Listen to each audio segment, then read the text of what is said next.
approach ito ng pamilya ng pufferfish na sa sarap, ikaw daw ay mapapa-aringking-king. Ang maliliit pero ubod daw naman ng linamnam na buriring. Delikadong kumain ng butete, lalo na kung ang naghahanda nito hindi marunong. Pero bakit ang isang uri ng butete kinakain at bida pa sa piyesta sa bayan ng Dimasalang sa Masbate? May kakayahan kasi silang lumobo na parang bola bilang pandepensa sa mas malalaking isda.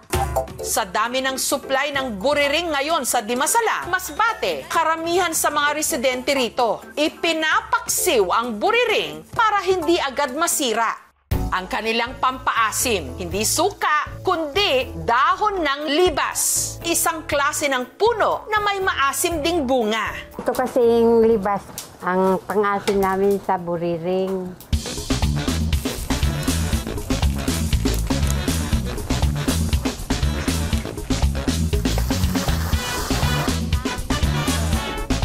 At luto na po ang paksiw na buriring. Masarap ang atay niya. Masarap. Ang mga kusinero't kusinera sa Dimasalang Masbate, game face on nitong Biyernes. Magtatagisan kasi sila sa pagluluto ng buriring. Bahagi ito ng taunan nilang Buriring Festival. Isa sa mga kasali sa cook-off, si Laura. Ang ibibida naman niyang recipe, kinamatisang buriring, na sinahugan niya ng dinaing na buriring na siya mismo ang nagbilad. Ang paggawa ng tuyo, 4 na dekada na kasing negosyo ng kanilang pamilya. Kung ano po yung isda na nakukuha sa pier na hinahatid sa daungan ng pier, yun po yung binibilad namin. Ang mga isdang nabili ni na Laura, mabusisi niyang nilinis. Ang pagbabanlaw po talaga is 3. Pero pag sa tingin niyo po na medyo malagkit pa siya, pwede po natin siyang i-4 na banlaw. Pag hindi rin po siya mahugasan ng maayos, iba po yung texture niya, iba po yung itsura niya, hindi ganun kakintab. Hindi na rin daw nila ito nilalagyan ng asin. Yung asin po yung nagkukos din na nagmumoist siya pag nakasako na. Diretso na kasi nila itong ibinibilad. Minsan, pag mahina ang panahon, naabot ng 5 araw. Ngayong panahon ng buriring, na ibebenta raw nila ito ng mula 80 to 200 pesos kada kilo. Mula kasi Hulyo hanggang unang buwan ng bear months, maraming nahuhuling buriring sa kanilang karagatan. Tingin ko, kapanganak yan nung last na December, kaya nung summer, tapos kalalaki lang nila. Napapansin na sila ng mga tao kasi medyo malaki na sa 20 cm. Kaya nakikita ng mga tao na ito yung season nila. Wala ngang kahirap-hirap ang mga ito lambatin. Kaya pagdating sa palengke, bagsak presyo. Ang pinakamalinis ko po na kinikita sa per banyera, 1,000 po. Kaya pag napaubos ko po yung 10 banyera, 10,000. Sa paggawa naman ng kanyang kinamatisang tuyong buriring, iprinito muna ni Laura ang tuyong buriring. Pakunti-kunti lang po para mas mabilis po siyang lumutong. Sa hiwalay na kawali, naggisa siya ng bawang at sibuyas, kamatis, at saka inilagay ang iprinitong dried buriring at alugbati. Kahit tuyo na siya, tas pinakrunchy mo, tas iginisa mo, mas malambot, mas masarap siya.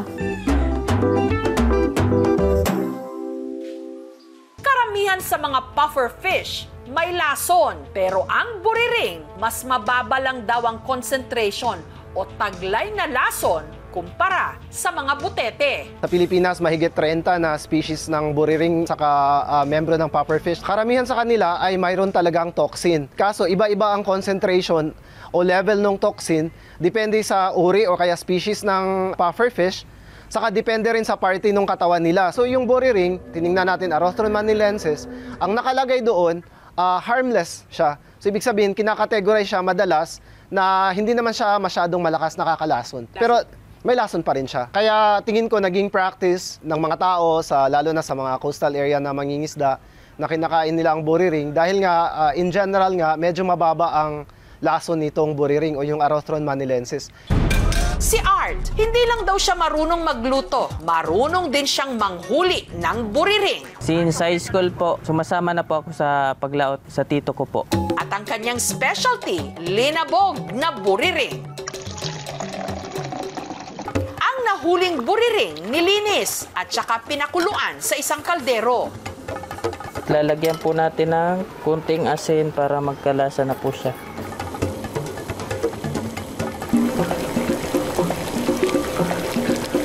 Nung lumambot, isa-isang tinanggal ang ulo at tinik ng isda. Hinimay ang laman. At saka iginisa. Sunod na ibinuhos ang kakang gata, tinimplahan ng pampalasa. At saka nilagyan ng dahon ng malunggay, pampasustansya. Mas masarap daw ang nilabog na buriring kapag ito'y nagmamantika. Pero ang lulutuin ni Art sa cooking competition, ang kanyang pambato na buriring curry. Karirang paghahanda ni Art dahil ang tatanghaling may pinakamasarap na luto ng buriring mananalo ng tumataginting na 5,000 pesos. Ang isa pang kalahok sa Cookfest na si Jeannie, gagawa raw ng sarili niyang bersyon ng Japanese street food gamit ang buriring. Ang buriring takoyaki. Ang mga lutong buriring, isa-isa nang inihain at tinikman ng mga hurado.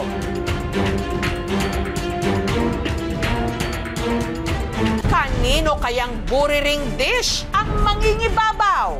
Ang winning buriring dish sa Buriring Food Festival. And the champion, Buriring Takoyaki. Napakasaya kasi hindi ko ni-expect na kami mananalo. As a Dimasalangin, we are always looking forward sa month ng July at August kasi yan yung season ng buriring. So kung saan makakatikim naman kami ng masarap na luto ng buriring, kung saan kilala itong lutuin sa paksiw kasama ang libas. So sa mga tao na natatakot, subukan po natin. Masarap po yung buriring kahit po kapamilya siya ng butete, masarap po siya at hindi po siya nakakalason. In general siguro, ang advice ko, dapat maingat na lang. Kung pwede naman na iwasan, kumain, dapat iwasan na lang. Ang maganda siguro na safe na gagawin ay gaya ng Japan, magkaroon tayo ng standard. Kunyari, pag kinain siya, alam natin yung level ng toxin, minomonitor, parang may advice kung aling parte lang yung pwedeng kainin. Ang hapag ng mga tiga-Dimasalang sa Masbate, hindi raw boring dahil sa nagsasarapan nilang luto ng buriring.